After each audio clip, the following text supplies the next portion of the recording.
Everyone fails tests at some point in time. I failed plenty of them. I will continue to fail plenty more of them.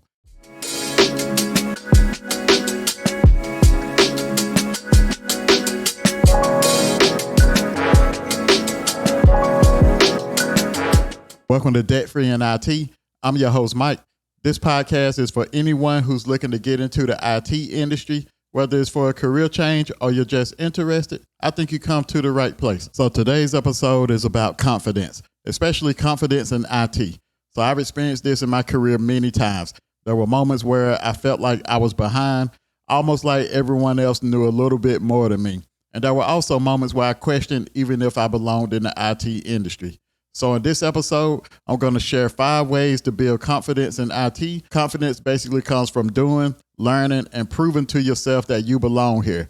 Whether you're new in tech, changing careers, or already in the field, these steps will help you feel more capable and more in control of your journey. So let's get to it. So the first tip to help you build confidence in IT is labbing it up and not just reading. So basically, once you read on a particular topic, a particular technology, a lot of times that topic or technology isn't embedded in our head until we get our hands on it.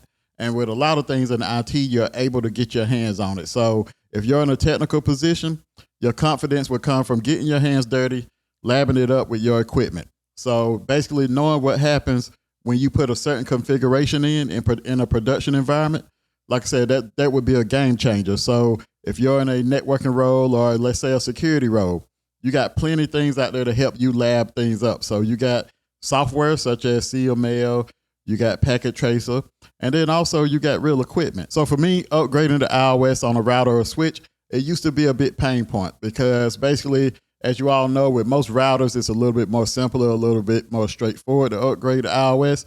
But when it comes to that switch, it depends on the model switch that you have. Like you're going to upgrade a 2960, a totally different way that you upgrade a 3750.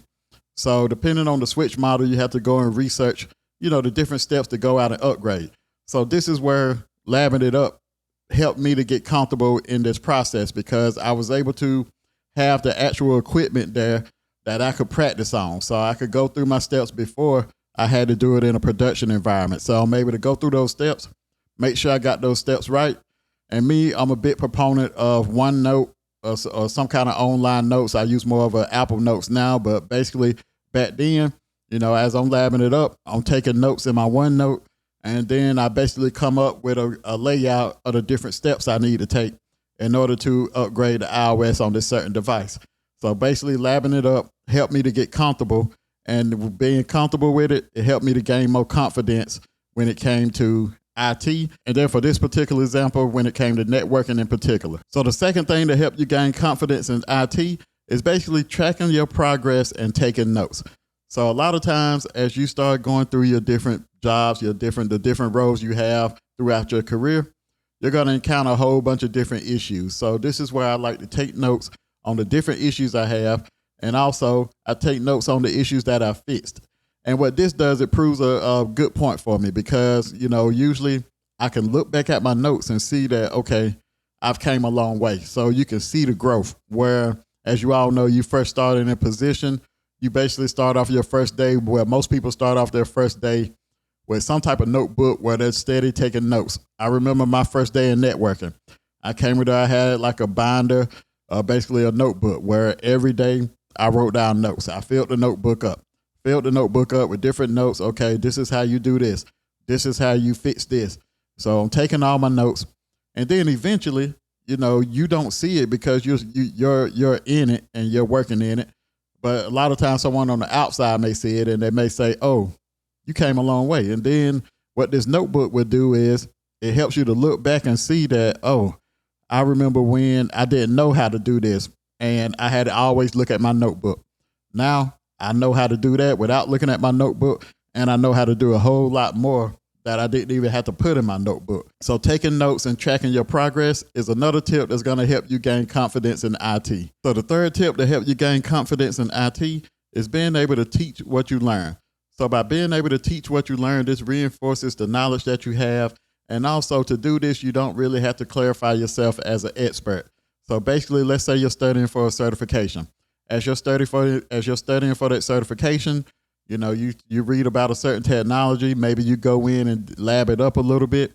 But then when you come back to work or you come back to your coworker who's probably in the same field, being able to tell them about that technology that you learned also helps you to become more confident in that technology, because you're going down and you're describing to them how you configure it, what it does, how it's supposed to work. So basically you're telling them everything about that technology. In a way, it's helping you out in the long run because it helps you to become more confident with that technology.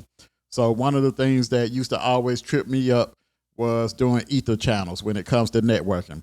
So, I read over the ether channels, looked at how to configure them, and then I just couldn't make it stick. I just couldn't make it stick in my head. So around that time, what I did was, I was in networking. So I had a lot of coworkers who, was very confident. And a lot of these technologies they already was doing on a daily basis, or they already was real comfortable with doing it. So I would read about that technology, come back in, and maybe I would ask them about that technology. And basically they would be able to break it down in a way that a third grader could understand it. Then once I got it down pat, then I would go home while I'm studying and maybe try to teach it to myself. Or if you got someone there who would listen, try to teach it to them. So, but being able to teach what you learn helps you to become more confident. That way, by the time you learn about that particular technology, you're able to teach it back to someone. Then when you get in that production environment and it's time to make that configuration change, or it's time to implement that technology, now you're more confident in what you're doing because you know that, okay, the outcome should be this. Or if something messes up, I know the troubleshooting steps to start looking at to see where I might have went wrong at. But being able to teach it back, being able to teach anything that you learn, being able to teach it back to someone always helps with gaining confidence in IT. Quick pause. I'd like to introduce you to the Log Files.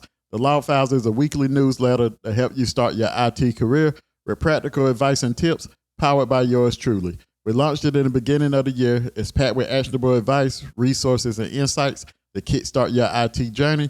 The link is in the description as well as pinned in the comments, so don't miss out. Now back to the episode. So the fourth tip to help you gain confidence in IT is to find a peer group or a mentor.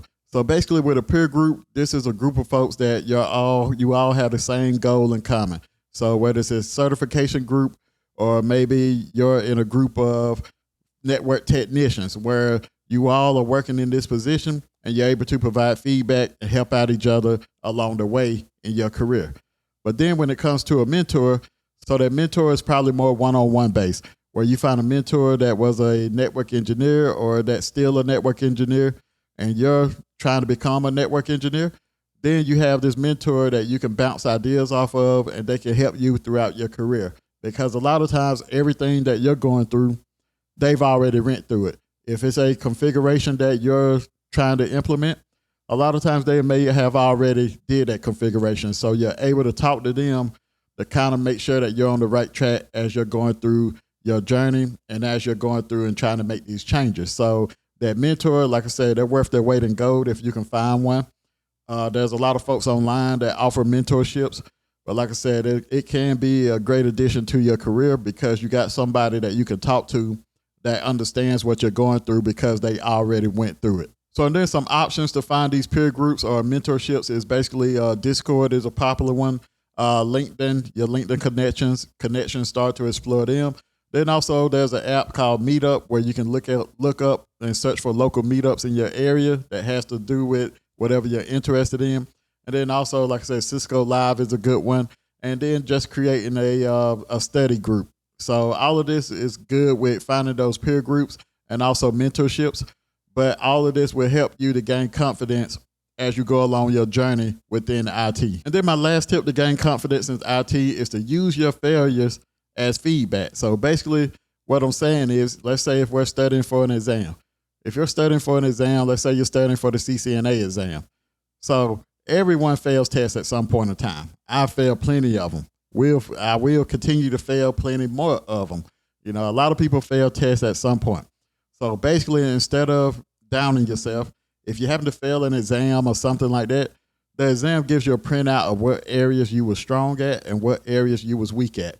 So you take that, look at the areas you was weak at, and go back and study those to reinforce those, because the goal is to get the areas where you was weak at, get them to where you're now strong at it. So doing this, like I said, it helps you to gain confidence with certifications. And then if we move along to, let's say, job interviews. So with job interviews, a lot of times I'm horrible at them. I'm better now.